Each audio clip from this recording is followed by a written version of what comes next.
बहुत ही बढ़िया टॉपिक आज यहाँ हम इस पे बात करने वाले हैं। वो है सक्सेस विदाउट स्ट्रेस। हम सब सक्सेसफुल होना चाहते हैं। सफलता से ज़्यादा सुंदर चीज़ शायद ही इस दुनिया में होती हो। लेकिन सफलता के साथ साथ अगर जीवन में टेंशन आ जाए, अगर जीवन में परेशानियां बढ़ जाएं, सो कॉल्ड सक्सेस मिल भी जाए, तो क्या वो सक्सेस सच्ची होगी? कौन सी कामयाबी हमें चाहिए? क्या हमें करना पड़ेगा कामयाब होने के लिए? इन सब बातों पे आज हम चर्चा करेंगे। हर कामयाबी पर आपका नाम होगा। आपकी हर कामयाबी पर दुनिया का सलाम होगा। मुश्किलों का सामना डटकर करना मेरे दोस्त। भविष्य में एक दिन तुम्हारा भी नाम होगा। कई बार मुश्किलें आती हैं, समस्याएं आती हैं, जिनको हम चुनौतियां कह देते हैं, चैलेंजेस आती हैं। हर जगह हैं, हर फील्ड में हैं, चाहे वो टीचिंग है, चाहे वो इंडस्ट्री है, फैमिली लाइफ है। चैलेंजेस तो 21st सेंचुरी में आएंगी ही आएंगी। लेकिन उन चैलेंजेस के बीच में रहते भी हम टेंशन फ्री लाइफ जी सकें, ऐसा जीवन हमें बनाना है। आखिर कामयाबी है क्या? ज्यादा चीजें इकट्ठा कर लेना कामयाबी है? करोड़ों अरबों रुपए कमा लेना कामयाबी है? या कामयाबी कोई और चीज का नाम है? हर व्यक्ति के लिए कामयाबी की, सक्सेस की डेफिनेशन भी अलग है। एक स्पोर्ट्स का प्लेयर है, क्रिकेट टीम है, अगर वो मैच जीत जाती है तो हम कहते हैं कि इन्होंने चैंपियन ट्रॉफी जीत ली, ये उसमें कामयाब हो गए। अच्छा, एक डॉक्टर के लिए सक्सेस क्या है? उसको पेशेंट को ठीक कर देना, उसके लिए वो सक्सेस हो सकती है। एक टीचर के लिए अपने बच्चों को कैपेबल बना देना, अच्छा रिजल्ट ले आना, वो उनके लिए कामयाबी हो सकती है। एक अच्छे आदमी के लिए, स्पिरिचुअल आदमी के लिए पीस ऑफ माइंड मेंटेन करके रखना, दूसरों के लिए कुछ अच्छा कर देना, वो कामयाबी हो सकती है।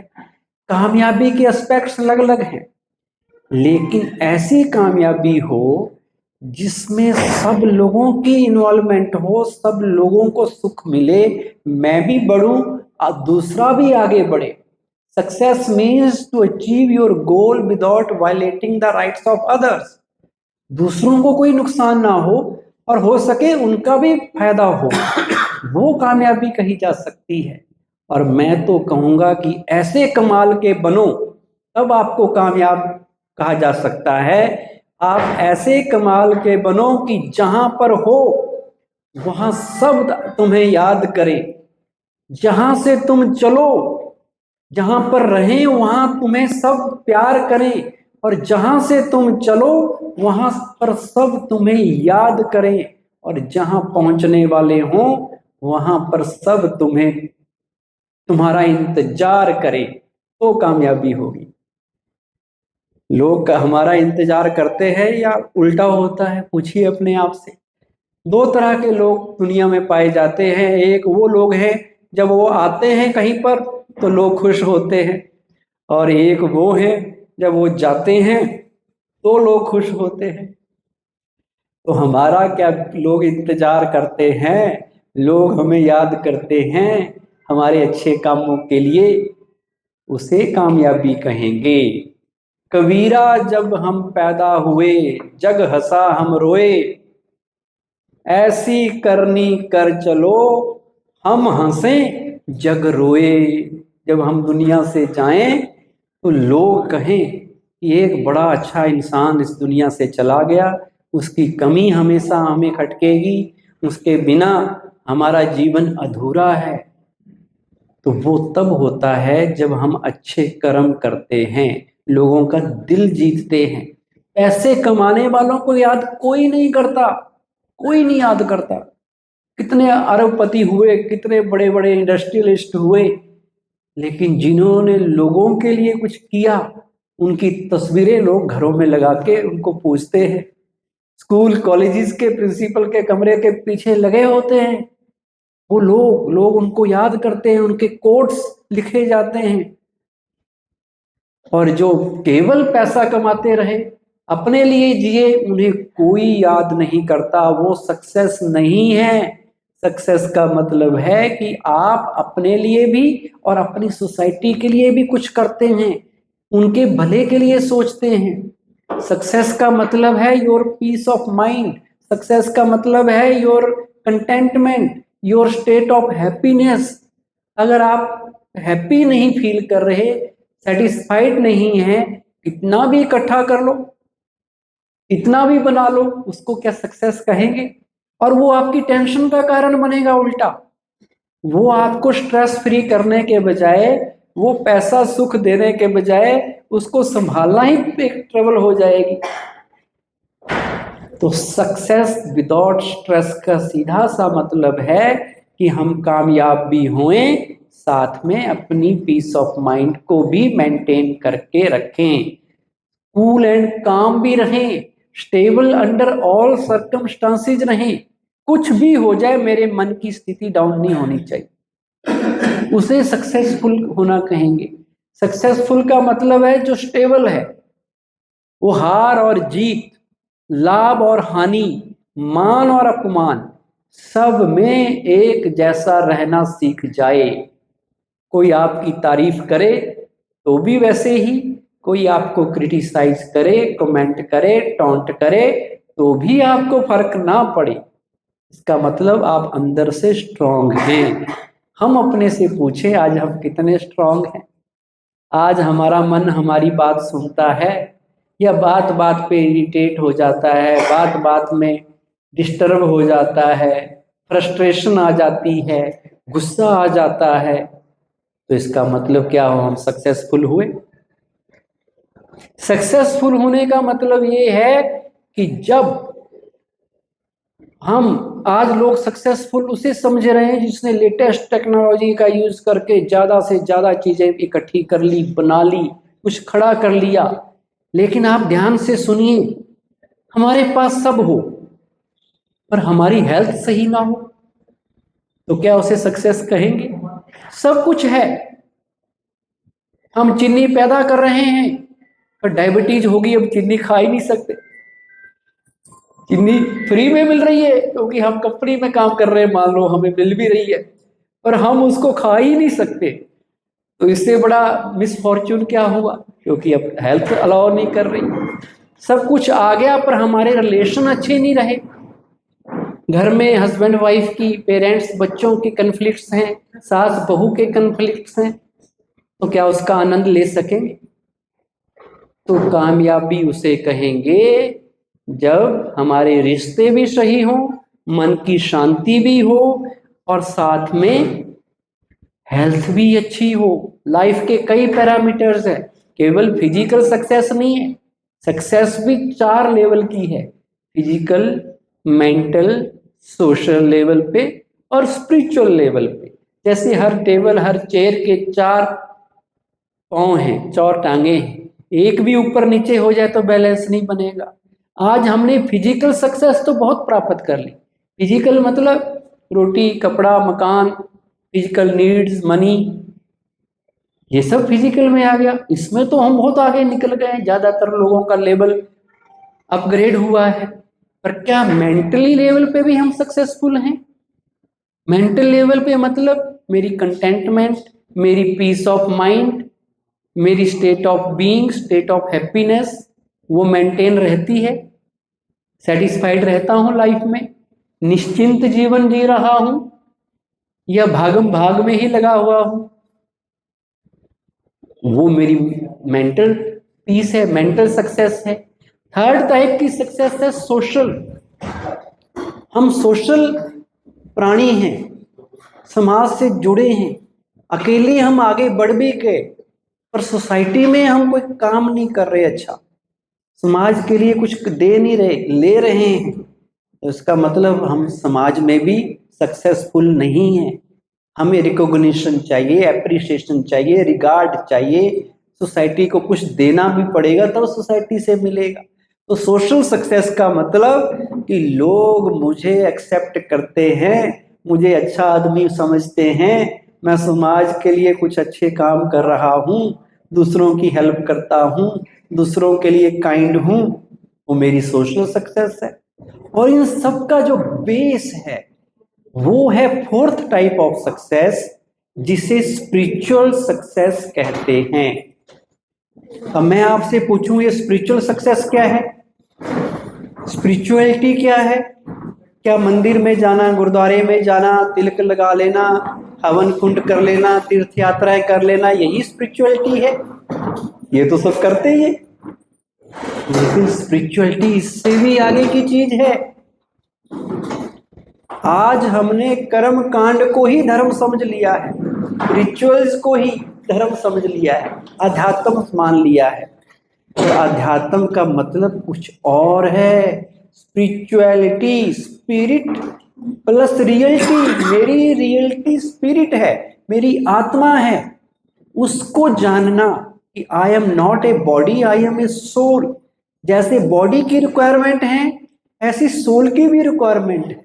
बॉडी की रिक्वायरमेंट्स पूरी करने के लिए 24 घंटे दौड़ रहे हैं, हम काम कर रहे हैं ताकि जो बॉडी को चाहिए वो मिले। लेकिन इस आत्मा की ग्रोथ के लिए, अपने मन की ग्रोथ के लिए कितना टाइम दे पाते हैं?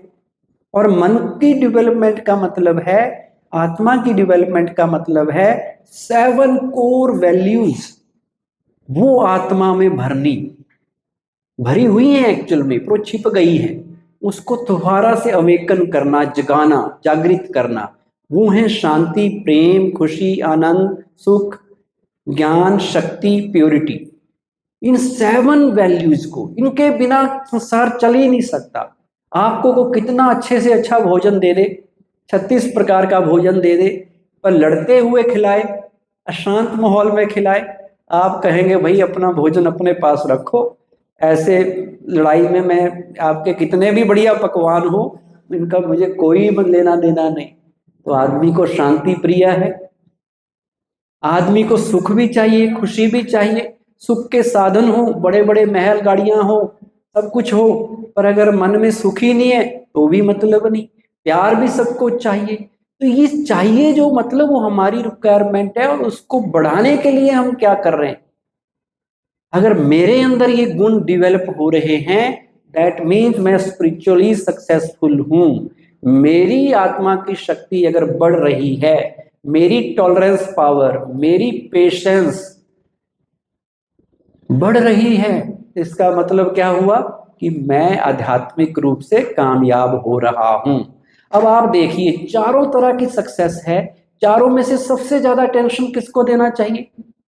क्या पैरेलल सब पे काम करें, या पहले फिजिकल को ले आए फिर मेंटल पे दें, और स्पिरिचुअल को आफ्टर द रिटायरमेंट 60 के बाद शुरू करें? क्या करना चाहिए? 4 कुर्सियां, 4 टेबल की टांगे हैं, अगर एक को लंबा कर दिया गड़बड़ हो जाएगी। आपने फिजिकल को लंबा कर दिया, आज लेडीज भी कमा रही हैं, जेंट्स भी कमा रहे हैं, दोनों सक्सेसफुल हैं। और अंदर से टॉलरेंस पावर, एडजस्टमेंट पावर, मिलजुल के रहने की पावर, जो स्पिरिचुअल सक्सेस के कंपोनेंट थे उनकी ऊपर ध्यान नहीं दिया, इसलिए बड़ी जल्दी शादी का लड्डू कड़वा हो रहा है। जो सारी उम्र 7 जन्म तक मीठा रहता था, 100 जन्म के भी लोग सपने देखते थे, वो आजकल 6 महीने बाद ही कड़वा हो रहा है। क्यों? क्योंकि अंदर से कमजोर, स्पिरिचुअली वीक हो चुके हैं हम, मेंटली भी वीक हैं। तो इसका मतलब उन बातों पे ध्यान ना देके केवल एक टांग को लंबा करने में लगे हुए, एक टांग को। आप पैसा कमा लो, कितना कमा लो, आप चेहरे के जाओ कभी मेकअप में कराने, आर्टिस्ट उनके पास जो करते हैं, ब्यूटिशियन के पास। अब आप कहो जी मेरा नाक कर दो सुंदर, नाक गोरा चिट्टा दिखना चाहिए, बाकी चल जाएगा। अब नाक तो हो गया, बाकी सारी चीजें मिसमैच करेंगी। तो आज हमारी लाइफ मिसमैचिंग है। फिजिकली एक चीज बढ़िया कर ली, बाकी चीजों पे हम डे बाय डे डाउन होते जा रहे हैं। अब चारों में से भी अगर हम स्पिरिचुअल पे ध्यान देंगे, तीनों अपने आप आ जाएंगे। जिस बंदे के पास पीस होगी, खुश रहता हो, ज्ञान भी हो, आनंद भी हो, प्रेम भी हो, उसको मेंटल ग्रोथ उसकी होगी या नहीं होगी, मेंटल सक्सेस मिलेगी? ऐसे व्यक्ति को सोसाइटी में रिकॉग्निशन मिलेगी या नहीं मिलेगी? रिगार्ड करेंगे सब, सब उसे एक्सेप्ट करेंगे। और ऐसे व्यक्ति को कौन नहीं हायर करेगा, कौन नहीं जॉब देगा? वो कहेगा भाई आपकी तो बहुत जरूरत है, हमारे आप जैसे लोग तो होने चाहिए। उसको फिजिकल भी मिल जाएगी। तो स्पिरिचुअल सक्सेस एक ऐसी है जिसको लाओगे तीनों अपने आप उनकी ग्रोथ हो जाएगी। तो ये 4 तरह की सक्सेस बताई। सक्सेसफुल होने के लिए ऑर्डिनरी लोग ही एक्स्ट्रा ऑर्डिनरी काम करते हैं, ये भी याद रख लीजिए। जितने बड़े बड़े एक्स्ट्रा ऑर्डिनरी काम दुनिया में हुए हैं वो कोई बड़े अमीर लोगों ने नहीं किए, कोई बहुत बड़े बड़े लोगों ने नहीं किए। सिंपल घरों से निकले ऑर्डिनरी से ऑर्डिनरी लोगों ने ही बड़े बड़े काम किए हैं। चाय बेचने वाले प्राइम मिनिस्टर बन गए, अखबार बेचने वाले अब्दुल कलाम राष्ट्रपति बन गए, एक गरीब का बेटा इब्राहिम लिंकन बन गया जिसके पास किताबें भी नहीं थी पढ़ने के लिए। थॉमस एडिसन जिसको कोई स्कूल में एडमिशन नहीं देता था, उसको कहा था भाई उसके माँ बाप को टीचर ने नोट दिया था तुम्हारा बेटा तो स्टूपिड है, ये पढ़ ही नहीं सकता, इसको ले जाओ। उसकी माँ कहती मेरा बेटा, मेरा टॉमी स्टूपिड नहीं है, तुम नहीं पढ़ाओगे मैं पढ़ाऊंगी। उसने उसे घर बैठे पढ़ाया, 3 महीने की स्कूल एजुकेशन थी उसकी, और बाद में बन गया क्या? थॉमस एडिसन, जिसने इतना बड़ा बिजली का बल्ब की इन्वेंशन कर दी। सिंपल सिंपल लोग ही बड़े बड़े काम कर देते हैं। कभी अपने को कम ना सोचो कि हमारे पास ये प्रॉब्लम है, हम तो सिंपल हैं, हमारे पास तो पैसे भी नहीं हैं, हम ये नहीं कर सकते वो नहीं कर सकते। विल हो करने की, विल टू डू। आप किसी भी फील्ड में एक्सेलेंस ला सकते हैं, परफेक्शन लाके आप आगे जा सकते हैं। सदा सोचो अब ये कर सकते हैं तो मैं क्यों नहीं कर सकता। ये व्यक्ति ऐसा बन सकता है तो मैं भी तो वैसा ही हूं, मेरे में भी वही सब कुछ लगा, वही बॉडी है, सब कुछ है, वही ब्रेन है। बस अपने अंदर थॉट्स पॉजिटिव डालने हैं। सारा खेल हार्डवेयर का नहीं है, सारा खेल किसका है? सॉफ्टवेयर का। और सॉफ्टवेयर है मेरी आत्मा। आत्मा की एक पावर है माइंड। उस माइंड पावर को जिसने डेवलप कर लिया, वो कुछ भी, उसकी विल पावर इतनी स्ट्रांग बन जाती है, इतनी डिटर्मिनेशन पावर उसमें आ जाती है कि वो फिर हर काम कर लेता है। उसके लिए nothing is impossible for him. वो सोचता है God is with me, I can do anything. जिस काम में हाथ डालूंगा वहीं से सोना निकलेगा, वहीं कामयाबी मिलेगी। ये उसको अपने ऊपर विश्वास होता है। वो हारने से भी नहीं डरता, रिस्क लेने से भी नहीं डरता। सक्सेसफुल होने के लिए मैं कई पीज बताता हूं, उनमें से कई पीज है कि पी से जो स्टार्ट होते हैं कि you should have purpose, you should have planning, you should have preparedness, और बहुत से पीज हैं। जो पीज हम अपने में लाएं तो एक तो है purpose. You should define the purpose of your life. Why I am here, aim क्या है मेरी लाइफ का? खाया पिया कमाया तो सो गए, फिर सवेरे उठे, खाया पिया कमाया, फिर सो गए। ये तो सारे कर रहे हैं, जितने भी 84 लाख योनियां हैं, पशु पक्षी सब वही करते हैं। मेरे जीवन का उद्देश्य कुछ खास होना चाहिए। सक्सेसफुल होने के लिए वही व्यक्ति सक्सेसफुल हो पाता है जो डिफाइन कर देता है अपनी लाइफ का पर्पस, रोड मैप, जिसके बिना कभी कामयाबी नहीं मिल सकती। जिसको डिफाइन किए बिना अपना गोल सेट करना पड़ेगा। मुझे भीड़ का हिस्सा बनना है या भीड़ को अपने पीछे लगाना है? आप क्या उन 11 प्लेयर्स में आना चाहते हैं जो ग्राउंड में खेलते हैं, या 11 लाख वो लोग जो स्टेडियम में बैठ के उनके लिए तालियां बजाते हैं? बताइए। अगर कुछ अलग भीड़ का हिस्सा ना बन के कुछ स्पेशल करना है तो आपको अकेले चलने का हौसला रखना पड़ेगा। जिनके अकेले चलने के हौसले होते हैं, एक दिन उन्हीं के पीछे काफिले चलते हैं। लोग उन्हीं के पीछे चलते हैं, बस आपको अकेले चलना पड़ेगा। दूसरों से थोड़ा अलग होके सोचना पड़ेगा। जो सब कर रहे हैं वही किया तो आपको वही मिलेगा जो सबको मिल रहा है। अगर कुछ स्पेशल करना है तो स्पेशल अपने आप को समझना पड़ेगा।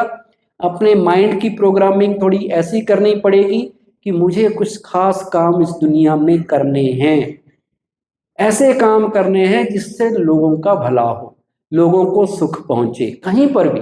वो काम जरूरी नहीं है कि काम बड़ा हो, कि काम कोई बहुत बड़ा आप एरोप्लेन उड़ा लोगे तो ही बड़ा काम होगा। काम वही साधारण होगा, पर आपका करने का तरीका उस ऑर्डिनरी काम को भी एक्स्ट्रा ऑर्डिनरी बना सकता है। आप फिल्म में हीरो को देख लो, उसको जरूरी नहीं है कि हर फिल्म में उसको बादशाह का रोल मिले।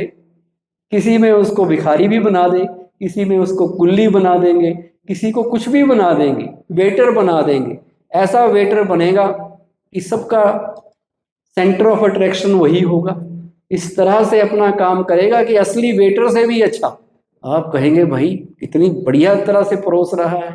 कुल्ली ऐसा बनेगा अमिताभ बच्चन जी कि लोग कहेंगे भाई कुल्ली हो तो ऐसा हो। क्यों? क्योंकि काम में वो एक्सेलेंस ला रहा है।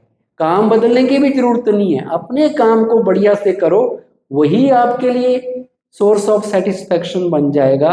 वो आपका काम ही आपके लिए रिवार्ड बन सकता है। तो ये सक्सेसफुल होने के लिए आपको ऑप्टिमिस्टिक बनना पड़ेगा। आपको लाइफ की चैलेंजेस को पॉजिटिव वे में लेना पड़ेगा। कितनी भी लाइफ में नेगेटिविटी आ जाए, कितने भी बुरे दिन आ जाएं, कहते हैं बुरे दिन तो सबके आते हैं, पर कोई उन्हें देख के बिखर जाता है तो कोई उन्हें देख के निखर जाता है। अब आपने क्या करना है? रामायण सुनी है सबने, देखी हुई होगी। रामायण का एक बड़ा अच्छा लेसन आपको बताता हूं जो कभी आपने उस एंगल से नहीं सोचा होगा। रामायण में श्री राम जी को वनवास किसके कारण हुआ? कैकेयी माता और मंथरा। मंथरा ने कैकेयी के रातों रात कान भर दिए कि भाई तुम्हारे बेटे को सिंहासन पे बैठना चाहिए। उसकी बातों से प्रभावित होकर उसने 3 वर दशरथ से मांग लिए, जिसके अनुसार अगले दिन श्री राम को 14 साल का वनवास हो गया। हम सब जानते हैं वनवास में उनके साथ कौन कौन गए? श्री राम जी के साथ लक्ष्मण भैया और सीता माता जी भी गए। अब देखो श्री राम जी के साथ कितना बड़ा हादसा ही हो गया है किस्म का। एक व्यक्ति जो राजकुमार है, सबका प्यारा है, सवेरे उसको राजा बनना है, सबको पता है, और रातों रात महलों के अंदर ऐसे षड्यंत्र हो गए कि उसकी राजगद्दी तो गई ही गई। चलो इतनी तक मिल जाती सजा, सजा और बड़ी थी कि आपको रहना भी नहीं है महल में। जो व्यक्ति महल में रहा, प्रिंस की तरह रहा, हर फैसिलिटी में रहा, उसको कहा गया कि आपको जंगल जाना है, और जंगल में भी 1 महीना 1 दिन नहीं 14 साल तक रहना है। और साथ में उन 2 को तो नहीं मिली थी सजा जो साथ गए, पर उन्होंने भी प्यार में उनके साथ गए। और श्री राम जी की विशेषता देखिए आप, श्री राम जी ने उस नेगेटिव सिचुएशन में भी पॉजिटिविटी ढूंढी। सब कोस रहे थे कैकेयी को, मथुरा को, उसका बेटा भरत भी कोस रहा था, पर श्री राम जी कभी भी उनके लिए नेगेटिव नहीं हुए। उन्होंने कहा अरे इसमें बहुत बड़ा भला है, जो माँ ने कहा है, पिता ने कहा है, उनकी आज्ञा मेरे लिए सिर माथे है, वो मुझे भेज रहे हैं तो कोई ना कोई भला होगा, कोई ना कोई फायदा होगा, मेरे माता पिता मेरे लिए अच्छा ही सोचेंगे। चले गए जंगल। अब वहां सीता माता का अपहरण हो गया, रावण उनको ले गया, जंगल में तरह तरह के कष्ट सहन करने पड़े। अब इस कहानी का दूसरा पहलू आप सुनिए कि ये सारे कष्ट सहन करने पड़े, इतनी बड़ी प्रॉब्लम हुई, जंगल जाना पड़ा, ये किसके कारण हुआ? कैकेयी और मंथरा के कारण। अगर कंकई और मंथरा दशरथ के कान नहीं भरते तो क्या राम को वनवास मिलता? नहीं मिलता। अगर राम को वनवास नहीं मिलता तो सीता और लक्ष्मण क्या उनके साथ जाते? नहीं जाते। अगर वो साथ नहीं जाते तो क्या रावण सीता माँ को उठा के ले जाते? अपहरण होता? नहीं होता। अगर वो नहीं होता तो क्या राम और रावण का युद्ध होता? अगर राम और रावण का युद्ध नहीं होता तो क्या रावण का वध होता? और अगर रावण का वध नहीं होता तो श्री राम जी की महिमा होती? तो श्री राम जी को महिमा योग्य किसने बनाया? कई और मंथरा ने। इसलिए उन्होंने पहले दिन ही उनका धन्यवाद कर दिया था कि भाई आप बड़ा अच्छा काम कर रहे हो। जीवन में हमें ऐसे लोग मिलेंगे जो हमारे रास्ते रोकेंगे, बाधाएं डालेंगे, प्रॉब्लम क्रिएट करेंगे। आप आगे बढ़ने लगेंगे तो आपको टॉन्ट करेंगे, कहीं से भी रुकावट डालेंगे। उनका आपने उसी वक्त थैंक यू करना है, आपने धन्यवाद करना है, क्योंकि वो आपको आगे बढ़ाने के लिए आए हैं, वो आपकी ग्रोथ के लिए आए हैं। उनको नेगेटिव वे में नहीं लेना। वो होंगे तो आप आगे बढ़ेंगे। आप उनकी चैलेंज को पॉजिटिव वे में लेना और देखना वो वहीं रह जाएंगे और आप कामयाब हो जाएंगे। और फिर आप याद करेंगे कि अगर इस व्यक्ति ने मुझे ऐसा ना कहा होता उस दिन तो मैं तो वहीं रह जाता। अगर मेरे को वहां से नौकरी से निकाला नहीं जाता तो मैं तो वही नौकरी करता रहता। वहां से मुझे निकाला, अब मैंने सोचा मैं कुछ अपना करता हूं, आज मैंने अपनी इंडस्ट्री लगा दी। कितने लोगों के साथ ऐसा हुआ है, जिनको जॉब गई उन्होंने अपना ही स्टार्टअप कर दिया और जहां जॉब करते थे उससे बड़ी कंपनी खड़ी कर दी। कुछ भी हो सकता है अगर हम पॉजिटिव वे में ले। एक स्टूडेंट है जो जॉब के लिए ट्राई करता है, उसको क्लर्क की जॉब मिल गई और एक को नहीं मिली। अब वो दूसरा सोच रहा है कि भगवान ने मेरे साथ बेइंसाफी की, मुझे जॉब ही नहीं मिल रही, उसको मिल रही है, कई जॉब मिल रही है, मुझे कोई पूछ ही नहीं रहा। उस वक्त क्या सोचना चाहिए? जब दूसरों की अपेक्षा आपको सफलता देरी से मिले तो उस वक्त अपने मन को समझाओ कि मकान बनाने से ज्यादा वक्त महल बनाने में लगता है। आप थोड़ी और मेहनत करो, वो क्लर्क रह जाएगा, आप थोड़ी और मेहनत करो, हो सकता है आप आईएएस बन जाए। और अगर आपको वही क्लर्क लगा दें तो आप सेटिस्फाई हो जाते, लग गई जॉब, छोड़ो परे, अब कौन करे। और जिसकी नहीं लगी वो सोच रहा है कि मैं कुछ करूं, मुझे लेनी है, और लेता लेता वो बड़ी वाली भी ले गया। 2 साल बाद लेट ली, 3 साल बाद लेट ली, लेकिन मिली तो सही। तो धीरज धरना, धीरज भी बड़ी जरूरत है। धीरे धीरे ओ मना, धीरे सब कुछ होए, माली सिंचे 100 घड़ा, ऋतु आए फल होए। जब ऋतु आएगी, टाइम आएगा, आपका भी नाम होगा। आप लगे रहो, डटे रहो, छोड़ो नहीं, क्विट नहीं करो, मैदान छोड़ के भागो नहीं कि हो नहीं रहा। कभी तो होगा। चाइना में एक बांस का पेड़ होता है, उसको जमीन में गाड़ दिया, 4 साल तक उसको फर्टिलाइजर भी दिए गए, पानी भी दिया गया, सब कुछ दिया गया। प्लांट करने के 4 साल तक कुछ भी हलचल नहीं हुई, वैसे के वैसा खेत पड़ा हुआ है। 4 साल के बाद क्या होता है? अगले 6 वीक में वो बांस का पेड़ 50 फुट ऊंचा हो जाता है अचानक। अब बताओ, क्या वो 6 वीक की मेहनत थी?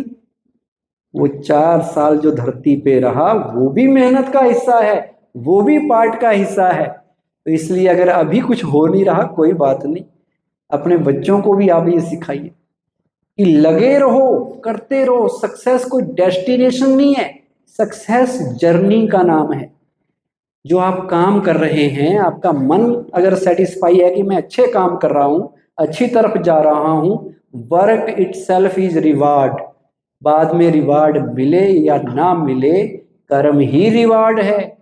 आप कंपनी में टीचिंग में काम कर रहे हैं, मान लो आपको उतनी सैलरी नहीं मिलती जितने आप चाहते हैं, कोई बात नहीं, आप अपना काम अच्छे से कीजिए, वो काम आपको मेंटल सेटिस्फैक्शन देगा, वो आपको पीस ऑफ माइंड देगा, वो किसी रिवार्ड से कम नहीं होता। आपने किसी को पानी पिला दिया प्यासे को, वो थैंक यू कहे या ना कहे, पर आपका दिल तो मानता है कि आपने गर्मी के दिन थे, प्यास लगी थी, मैंने उसको पानी पिलाया, एक अच्छा काम किया, तो वो सेटिस्फैक्शन वो बड़ी जरूरी है। इसलिए अच्छे काम करते जाओ, दूसरा करे या ना करे, अच्छे कामों की गिनती भी ना करो कि कितनी बार करने हैं, अच्छे काम हमेशा करते रहना है। और अच्छा काम अच्छा ही होता है, चाहे उसे कोई भी ना करे, और खराब काम खराब होता है, चाहे हर कोई उसे कर रहा हो। दूसरे के खराब काम को देख के आपने अपना काम खराब नहीं करना है। वो रिश्वत ले रहा है, वो चोरी कर रहा है, वो नंबर 2 का काम कर रहा है, नहीं, उसको देख के आपने नहीं करना, उसकी लग जर्नी है, आपकी लग जर्नी है। हाँ, कोई सही कर रहा है तो सही को जरूर कॉपी करो, चाहे एक ही कर रहा हो, कोई भी ना कर रहा हो, एक भी कोई सही कर रहा है, आप उसको देख के आप भी सही करने लग जाओ, आप कामयाब हो जाएंगे। वही व्यक्ति कामयाब होता है जो अपने फायदे से पहले दूसरे का बेनिफिट सोचता है। वही कंपनियां राइज की, और जिन्होंने केवल अपने लिए सोचा वो छोटे के छोटे लेवल पे ही रह गए, और जिन्होंने सोचा हमने अपने कंज्यूमर्स को, अपने क्लाइंट्स को बेस्ट से बेस्ट सर्विस देनी है, उनके फायदे के लिए क्या ना कर दे, उनके फायदे के लिए बढ़िया चीज दी, उनकी कंपनीज मल्टीनेशनल कंपनीज बन गई, उनकी ग्रोथ रेट बहुत ज्यादा था। तो ये बात का ध्यान रखिए। दूसरी बात आपको बता के, टाइम तो नहीं हो गया आपका? नहीं टेंशन फ्री लाइफ कैसे जिए? सक्सेस की तो आपको बातें बताई, पर टेंशन, स्ट्रेस, ये भी हमें परिवार में भी, घर में भी, हर जगह बढ़ता जा रहा है। कारण तो एक ही है कि मन कमजोर है, मन की बैटरी डिस्चार्ज। समस्याएं क्या होती हैं? ब्रह्मा कुमारी में आके मैंने सीखा, समस्याएं कमजोर मन की रचना है। जिसका मन कमजोर है वो छोटी छोटी बातों से घबरा जाता है, छोटी सी बात उसको बड़ी पहाड़ जैसी समस्या लगती है। और जिसका मन स्ट्रांग है वो कहेगा जी क्या बड़ी बात है, होता रहता है ऐसा, टेंशन में आएगा नहीं। तो मेन चीज है टेंशन फ्री बनने के लिए भी अपना माइंड को पावरफुल बनाना, मन की एनर्जी को बढ़ाना। सारा दिन हम मन की एनर्जी को यूज कर रहे हैं सुबह से शाम तक, पर बढ़ाने के लिए क्या कर रहे हैं? कुछ कर रहे हैं? नहीं कर रहे, कुछ भी नहीं कर रहे। उसकी चार्जिंग, मोबाइल को यूज कर रहे हैं पर चार्जिंग पे लगाते ही नहीं। तो इसको भी चार्जिंग पे लगाना है। वो मेडिटेशन एक तरीका है, राजयोग एक ऐसा तरीका है जिससे हमारा मन चार्ज होता है, शक्ति उसमें आती है प्रॉब्लम से लड़ने की। और अपना एटीट्यूड बदल लीजिए, आपकी टेंशन कभी होगी ही नहीं, जरा भी टेंशन नहीं होगी। एक फैक्ट्री का मालिक था, उसका दिवाला निकल गया, सब कुछ लुट गया, बर्बाद हो गया, फैक्ट्री को आग लग गई। लोग मिलने के लिए आए, सांत्वना देने के लिए, वो हर किसी से मुस्कुरा के मिल रहा था जैसे कुछ हुआ ही ना हो। सबने हैरानी से पूछा कि भाई साहब सब कुछ लुट गया फिर भी क्यों मुस्कुरा रहे हो? उस सेठ ने बड़ा अच्छा जवाब दिया, कहता है जी जब मैं बचपन से युवावस्था में गांव से शहर आया था, मेरे पास कुछ भी नहीं था, आज पहने हुए 2 कपड़े तो हैं, मैंने सब रचा था, फिर से रच के दिखा दूंगा। कंपनी डूबी है, मैं तो जिंदा हूं।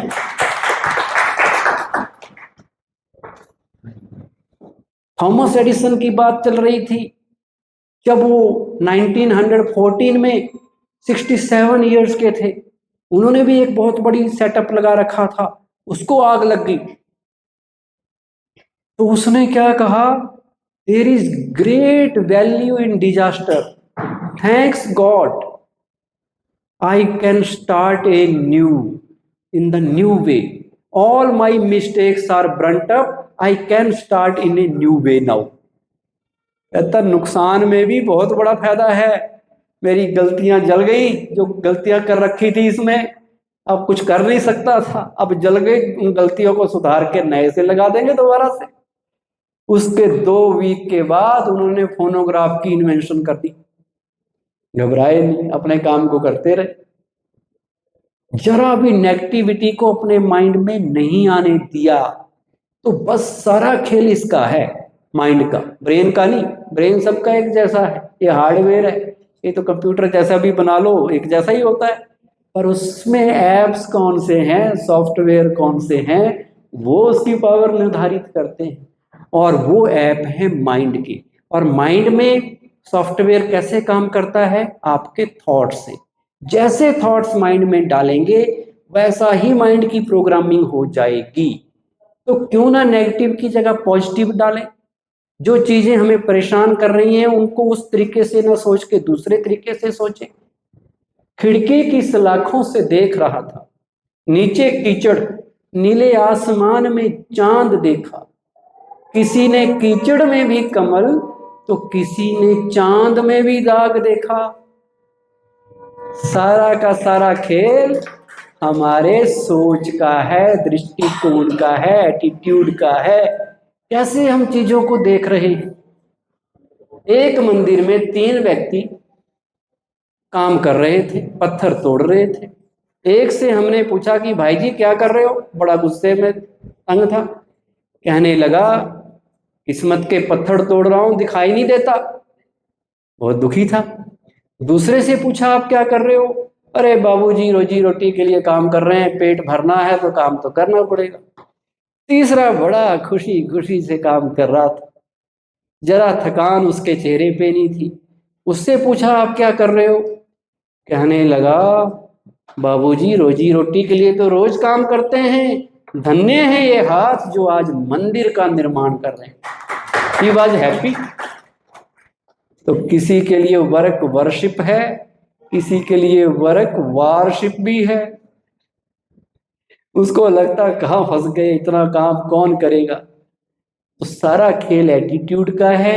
एटीट्यूड आपका पॉजिटिव बन सकता है, बस सोच को अच्छा करना है। सोच अच्छी, सोच का आधार 2 चीजें हैं, मैं हमेशा कहता हूं।